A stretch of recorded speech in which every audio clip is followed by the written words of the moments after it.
This is Bruce Bishop for ChronicleT.com. We're here with Pastor D of Grafton United Methodist Church.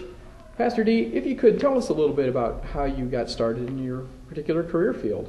Oh my goodness, I came out of a teaching background. I taught for 31 years in the Ashland City School District, and my desire was to be the first woman and the only African American administrator in the Ashland City Schools. But God called me into ministry, and He did that through lay speaking. And I was trained as a lay speaker and had lots of opportunities to speak in what we called the Worcester District, so in a lot of different churches in the Methodist Church. And every time I spoke, someone said, "You need to be a pastor." And I would explain to them, you can choose to be a nurse, I could choose to be a lawyer, I could choose to be anything, but God has to choose you to be a pastor. And He hadn't chosen me. So I continued with lay speaking, and before you know it, God chose me to be a pastor. And so I entered seminary, and here I am. And so what is the seminary experience like? What kind of time is that, and what kind of experience is that? It was a hard time for me because I was still teaching school at the time that I was going to seminary, and I went to seminary in Delaware, Ohio. So I had to travel from Ashland to Delaware, and I did that 3 to 4 days a week after school, after teaching school. And it was hard for me to study and grade papers and still do study for seminary, but God was faithful through all of that. And I will admit, once every quarter, I fussed at God that He'd made His first mistake by calling me into ministry.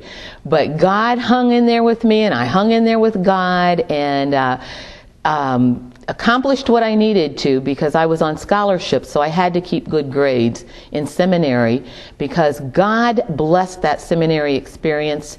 And I attended 5 years of seminary. I know it's not that I was a slow learner, it's just that I was teaching and could only take limited classes.